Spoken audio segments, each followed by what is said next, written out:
अभी आप स्क्रीन पे देख रहे हैं कि मैंने लिखा है कि ऐसी गलतियां आईटीआर फाइल करने में लोग कर रहे हैं जिसको नहीं करना है।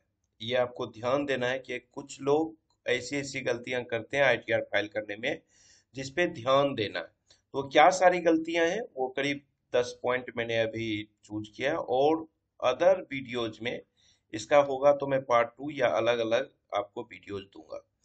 तो मैं हूं राम प्रकाश गौतम, चलिए हम स्टार्ट करते हैं। सबसे पहली बात यहाँ पे देखिएगा कि आईटीआर फॉर्म सिलेक्शन, ये जो एक इशू है, ये क्या होता है कि अधिकतर लोग खुद से इनकम टैक्स में पीएचडी करके आ जाते हैं, डॉक्टरेट की डिग्री लेके आ जाते हैं, और ये जो नहीं होता है कि मतलब थोड़ा बहुत जाने हम काम शुरू कर देते हैं। जैसे मैं क्या करता था गांव में पहले, मेडिकल का डॉक्टर तो हूँ नहीं, बट इंजेक्शन लगा देना, वो झोला छाप डॉक्टर बन जाता था।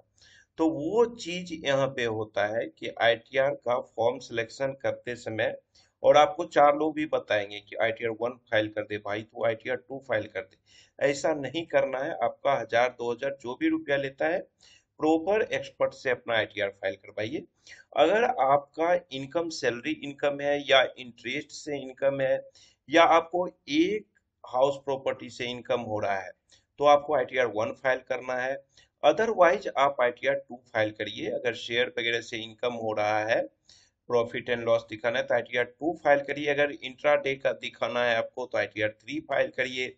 एलआईसी वगैरह के एजेंट हैं, कमीशन से आ रहा है, तो आईटीआर 3 फाइल करिए। तो ये चीज आपको ध्यान रखना है। अगर आप आईटीआर फॉर्म की सिलेक्शन नहीं कर पाते सही से, तो वहां पे आपका डिफेक्टिव आईटीआर हो जाता है।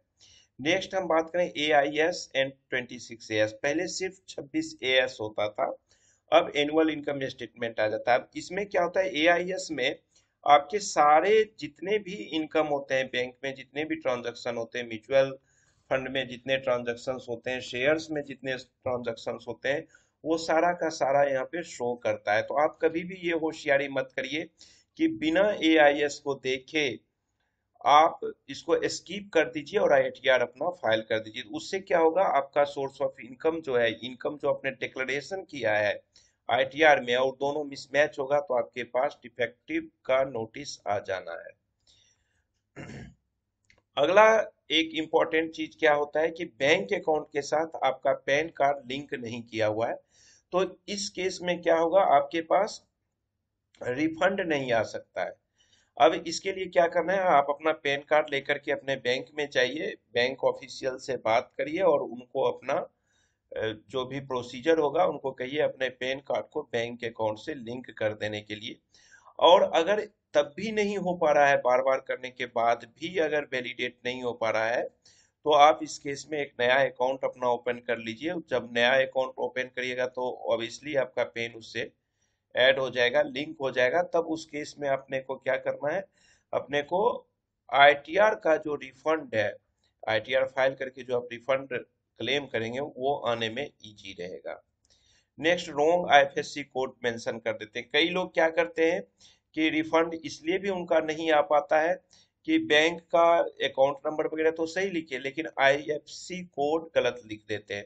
अब आईएफएससी कोड में कई लोग कैसे मिस्टेक करते हैं बताओ, जैसे जीरो और ओ, वो डिफरेंस नहीं समझ पाते हैं, और वहां पे इस तरह की गलतियां हो जाती है। तो ये जब आप पुट करते हैं तो ध्यान रखिए।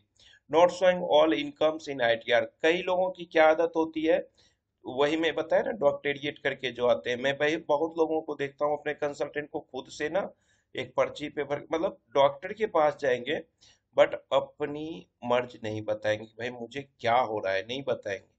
ऐसे लगता है जैसे वो वाले रोग हो गया है, इनको बोल नहीं सकते हैं।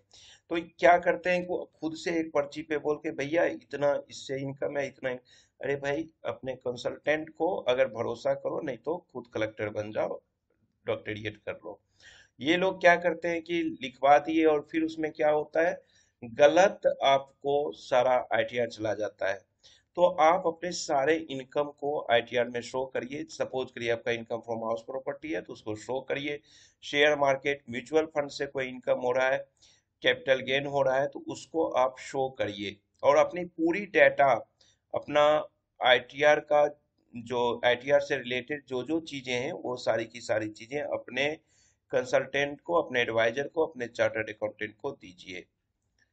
Not showing all bank accounts, कई लोग ये भी करते हैं कि 4 बैंक अकाउंट मेंटेन कर रखे हैं, उसको रन भी कर रहे हैं, बट क्या करते हैं, एक ही बैंक अकाउंट देंगे, उसके बाद पूछेंगे भी भाई एक दे दो चल जाएगा काम, अरे यार उसमें ना ये वाला फंड आता है।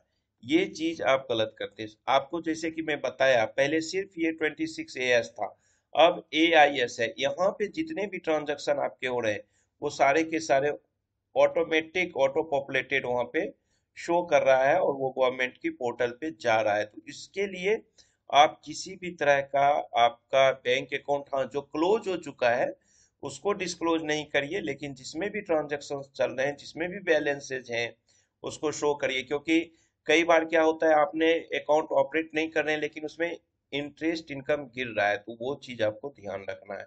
Hide capital gain and loss, यहाँ पे बहुत लोग क्या करते हैं कि शेयर मार्केट से जो भी कमाई होती है उसको वो शो नहीं करते।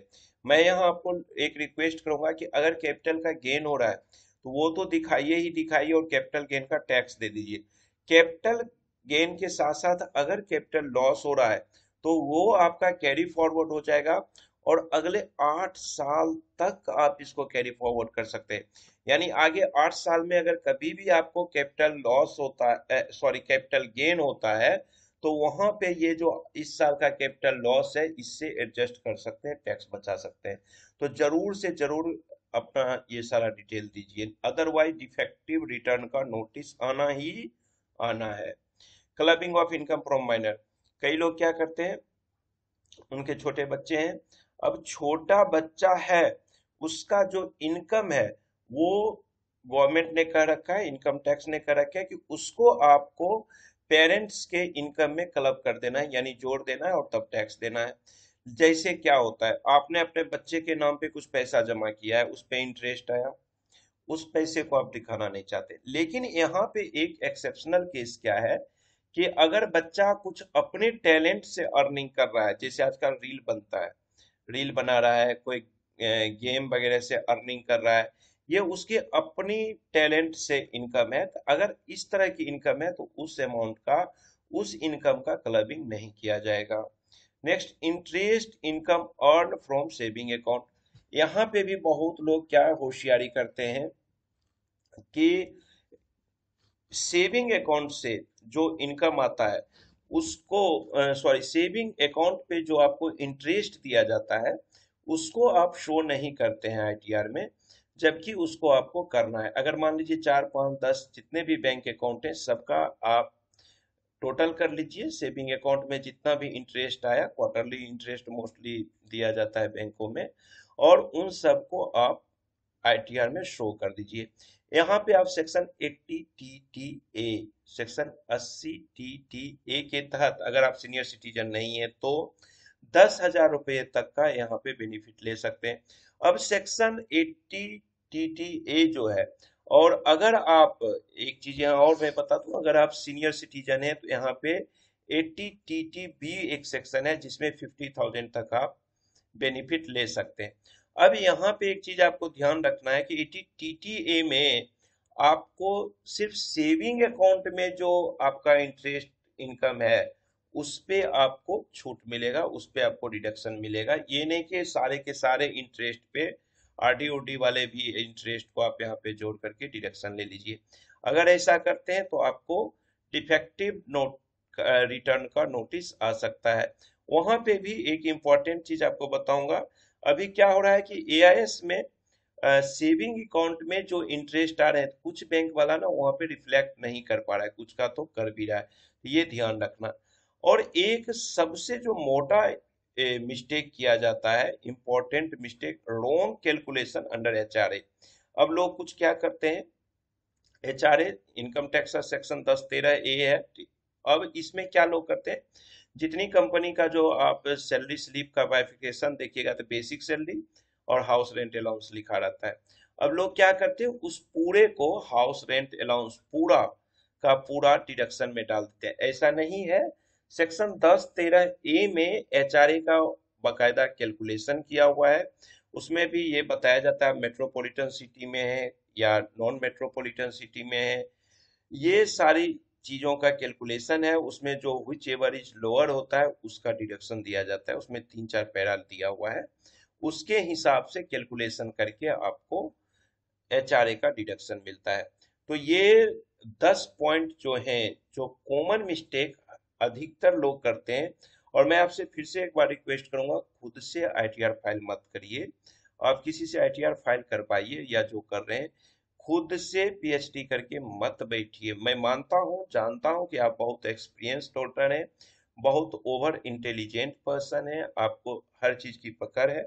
इनकम टैक्स कोई बड़ा चीज नहीं है, आप कर सकते हैं। बट क्या होता है कि आप डेली, आप कुछ भी कर रहे हैं तो डेली प्रैक्टिस में तो नहीं है ना इनकम टैक्स में। जो बंदा डेली, अगर सपोज करिए आप इंजीनियर हैं, आप कोई काम कर रहे हैं, तो आपको डेली करने की जो आदत है तो उसमें कुछ ना कुछ इम्प्रूवमेंट होते रहता है, और जो भी अपडेट्स होता है वो आपको पता होता है। अब जैसे न्यू रिज्यूम में ही जाना है तो उसका अलग प्रोसेस हो गया इनकम टैक्स का। ऐसे नहीं कि न्यू रिज्यूम में जाना है, न्यू रिज्यूम में जाना है तो न्यू रिज्यूम में जाने के लिए सेलेक्ट कर लो न्यू रिज्यूम, हो गया हम आईटीआर फाइल। ऐसा नहीं होता है। हर चीज के लिए आपको खुद से मत करिए, उसके एक्सपर्ट से मिलिए, उसके प्रैक्टिस करने वाले से मिलिए। ये मान के चलिए कि निश्चित ही वो आपसे बेटर फाइल करेगा। जैसे अगर आप इंजीनियर हैं, आप डॉक्टर हैं, तो मैं वो चीज नहीं अच्छा से कर सकता हूँ। एक इम्पोर्टेंट रिक्वेस्ट करूंगा कि मुझे आईटीआर फाइलिंग के लिए कोई भी पर्सन कॉल मत करिएगा। मुझे रियली मैं बड़ा छोटा सा आदमी हूँ, नौकरी पेशा करने वाला आदमी हूँ।